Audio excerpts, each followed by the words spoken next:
অসংখ্য জনগণ এই জুলাই বিপ্লবের সময় এই বাংলাদেশের অস্তিত্ব এবং এই বিপ্লবে তারা সেখান থেকে স্লোগানে স্লোগানে অংশ নিয়েছে। আমাদের সমস্যা, আমাদের প্রতিবাদ, আমাদের রুখে দাঁড়ানো হলো তাদের আগ্রাসন, তাদের উগ্রবাদী চিন্তা ভাবনা, তাদের বর্তমান হিন্দুত্ববাদী সরকারের সেই উগ্রবাদী মনোভাব এবং তাদের চিন্তা ভাবনা। আমি আপনাকে একটা জিনিস বলি, ৭৫ থেকে ৮১ পর্যন্ত শেখ মুজিবুর রহমানের রং হেডেড মেয়ে শেখ হাসিনাকে প্রায় ৬ বছর তারা ট্রেনিং দিয়েছে। সেই ট্রেনিং এর ফসল সেই রং হেডেড, সেই বিকৃত মস্তিষ্কে অর্বাচীন শেখ হাসিনা মাফিয়া এই দেশে হত্যাযজ্ঞ চালিয়েছে, যা পৃথিবীতে নজিরবিহীন।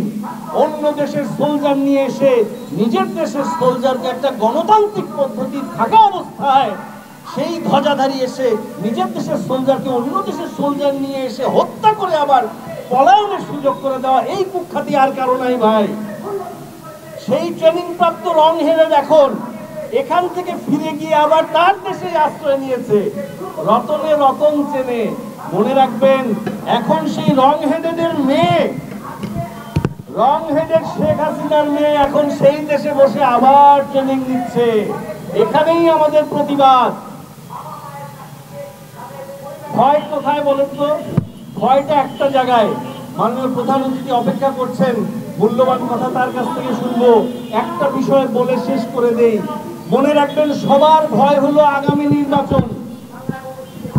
যত রকম বৈষম্যের কথা বলেন, সবচাইতে বৈষম্যহীন অবস্থান হলো নির্বাচন। যদি মডেলটা হয় গণতন্ত্র, সবচাইতে বৈষম্যহীন অবস্থান হলো নির্বাচন, যেখানে একজন চাপরাশি থেকে রাষ্ট্রপ্রধান পর্যন্ত একটা ভোটের মালিক। মনে রাখবেন আগামীতে এদের ভয় একমাত্র নির্বাচন।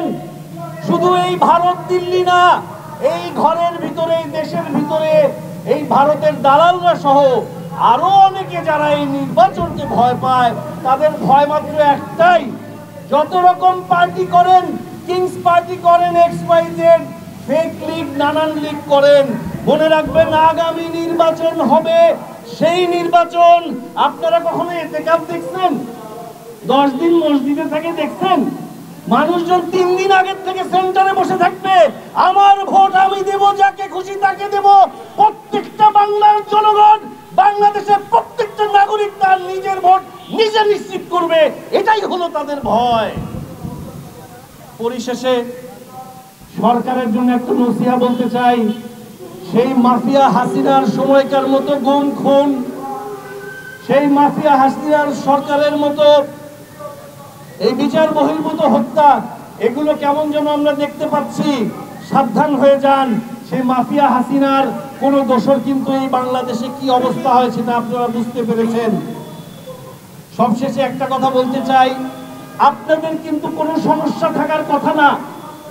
আপনারা আসছেন নির্বাচন দিয়ে চলে যাবেন, আপনারা নিজেদের অবস্থানটা স্পষ্ট করুন। এই মাফিয়া হাসিনার সরকারের আমলে এই ভারতের সাথে যত রকম অবৈধ চুক্তি হয়েছে, সেই চুক্তিগুলো প্রকাশ করুন। অবিলম্বে সেই চুক্তিগুলো জাতির সামনে উপস্থাপন করতে হবে।